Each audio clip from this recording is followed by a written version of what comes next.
lagi di podcast Beris Consulting. Assalamualaikum warahmatullahi wabarakatuh, teman-teman. Alhamdulillah kita dapat kesempatan bisa ngobrol sama teman kita yang luar biasa. Beliau usahanya udah halal ini karena dari tadi ini besar sekali, paling ujung. Kita kenalan dulu sama Mas Aga. Selamat sore Mas Aga. Sore. Ini usahanya apa Mas? Bakpao Wepao. Oke, bakpao Wepao. Apa sih bedanya bakpao Wepao sama bakpao pada umumnya? Apa bedanya? Jadi bakpao Wepao adalah industri kuliner inovatif yang menyajikan bakpao halal yang berputih alami dan bertekstur lembut untuk berbagi bahagia. Berbagi bahagia ya? Iya. Oke, terus ini kan kita lihat menunya juga banyak ya Mas Aga ya? Dan Mas Aga ini sebelumnya ada passion ke kuliner ke atau enggak? Atau background seperti apa sih Mas Aga ini sebelumnya? Jadi sebenarnya saya lulusan teknik elektro dari Unsri. Dari Unsri. Alhamdulillah di 2014 saat lagi skripsi itu dibukain buka toko sebenarnya toko ATK, kemudian sekarang masih jalan. Kemudian di tahun 2019 saya punya inisiasi ingin menciptakan produk sendiri. Oke. Jadi dari inisiasi tahun 2019 bulan Agustus bilang sama istri, kayaknya kita pengen buat satu brand kuliner.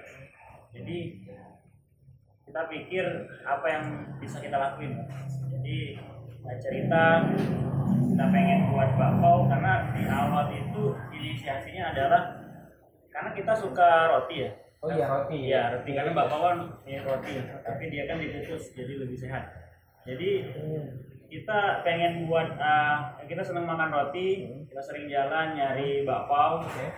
Pernah di suatu kesempatan itu dapat kejadian kita makan bakpao dengan kemasannya itu kemasan kertas ini ya, kertas bekas kalau biasanya dulu ya, kertas ujian, kertas tulis itu, buku tulis itu ya. Bahkan pernah ketemu nggak yang kertas bekas koran? Iya itu juga.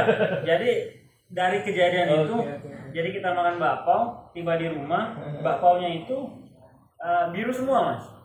Karena apa? Tinta bekas di kertas itu menempel di kulit bakpaonya. Karena kukus. Kan dikukus kan. Jadi karena panas nempel. Jadi dari situ kita inisiasi pengen menciptakan bakpao yang dikemas secara lebih bersih dan oh jadi itulah kenapa mulai berpikir inovasi yang ditanamkan di Wepao seperti itu ya, masalah dari higienisnya bersih lebih sehat. Ya, terus ini kan kan ada proses nih Mas Aga kan dari awalnya sebagai sebuah ide ya, awal sebuah ide di mana yang apakah ada ketakutan untuk mengeksekusi, di mana kan mungkin basic dari Mas Aga kan elektro nih. Iya betul. Asal ngurusin apa ya? Listrik ya. Tiba-tiba ke ini nih ke kuliner. Apakah sebelumnya ada kekhawatiran ataukah ada satu yang membuat Mas Aga sampai yakin kita memilih jalan ini nih gitu.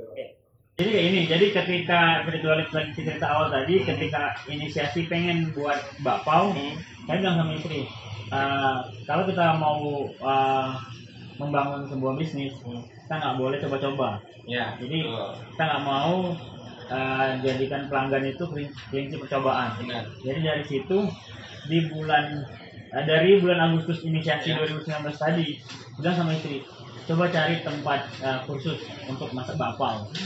Jadi kursus. Jadi kita cari tempat kursus di mana sih ada kursus bakpao gitu kan. Kebetulan istri memang sering ikut kelas-kelas juga, kelas masak ini, masak pempek dan lain-lain. Jadi memang di awal dari bulan Agustus itu dicari nih, ditanya sama yang ini yang buka kelasnya kan, ada nggak bakpao? Belum ada. Jadi sampai kita tuh hampir tiap pekan, tiap hari itu nungguin IG-nya. Rilis nggak pelatihan? Iya, pelatihan bakpao. Sampai akhirnya rilis di bulan Oktober. Di bulan Oktober rilis, udah langsung daftar nih, pertama kali daftar. Setelah itu karena kita kan nggak ada material sama sekali ya, nggak ada persiapan, mixer nggak ada, kukusan nggak ada, semua nggak ada. Jadi memang resepnya itu dikit dulu. Dikit dulu dari bulan Oktober itu dikit sampai ketemu di akhir bulan Desember ada kelas brand. Kelas brand. Ya, kelas branding namanya brand lokal mentoring. Jadi saya masuk kelas itu sama Kang Anan itu. Ya? Jadi teman-teman yang belum nonton video Kang Anan ada di atas ya. Nanti aku bakal taruh di sini juga. Itu luar biasa belajar branding dari situ ya. Jadi produknya belum ada. Kita belajar dulu nih. Jadi belajar dulu prototype ya jadinya ya. Jadi prototype. Nice. Jadi kita belajar branding, kemudian setelah masuk kelas, setelah itu kita baru nih kayaknya ini bisa jadi peluang. Setelah itu di akhir Desember itu juga sampai ke awal Januari saya harus ke Bandung, Bogor, Jakarta untuk mencari brand match. Jadi bakpao itu di sana dijual seperti apa? Iya, role model lah. Role modelnya dari kemasannya, kemudian cara mereka menjual, siapa segmentasinya. Jadi dari data 3 kota itu, jadi cuman berangkat 3 hari, cuma nyari penjual bakpao aja. Habis itu pulang ke Palembang, buka datanya, barulah setelah itu kita datengin mixer, kita beli mixer, sembari menyelesaikan bisnis plan-nya tadi, brand plan-nya tadi, kita trial and error dari bulan Januari sampai akhir Maret. Untuk tes produknya itu di kapan itu? Nah ya, jadi dari awal Januari itu kita trial terus. Ya, berarti itu Mas Agus kerjanya makan bakpao aja. Makan bakpao terus sampai tester ini sampai mual ya. Makan lagi ya. Jadi dikasihin ke keluarga, kemudian kita ada tim di toko kita kasih, kemudian tetangga, testimoni lah ya, tester lah, gimana cita rasanya. Jadi ya dari cita rasa itu kan nggak langsung jadi kan, 3 bulan itu prosesnya kita buat data nih, hari ini kayak gini, catat, kemudian besok diubah lagi kayak gini, catat. Nanti kan, oh ternyata enak yang kemarin ya, nah datanya masih ada kan, dari kemarin masih ada. Jadi kita mix, kita buat sampai akhirnya di 2 April kita launching siap jual. 2 April 2020 pada saat pandemi. Jadi ya sebenarnya di toko, di fotokopi yang lagi pandemi kan, nggak ada yang sekolah, nggak ada yang ngampus. Kita sedikit ada penurunan. Akhirnya ya makanya kita jadi sebenarnya WPO ini kalau saya bisa bilang ya prematur. Karena awalnya saya itu rencana pengen buka itu setelah Idul Fitri, habis Lebaran. Malah sebelum puasa kita di launching, ya prematur lah. Tapi alhamdulillah lah. Dan buat teman-teman sangat luar biasanya yang Mas Aga lakukan itu riset dulu ya, riset dulu dimana kita harus tahu produk knowledge-nya dari apa yang kita jual, cara kita menyajikan itu lebih penting loh dibanding kita create produknya dulu ya kan. Cara meng-create produknya itu ya harus belajar dulu caranya, produknya, terus juga segmentasinya, pasarnya dibedah dulu. Iya betul. Bahkan itu lebih penting sebelum produk itu jadi ya kan, yang Mas Aga lakukan. Jadi menggambarkan bisnis plan-nya itu duluan, kita mau menjual ke segmentasi si A, kemudian penghasilan mereka berapa, kemudian mereka tuh ciri-cirinya seperti apa.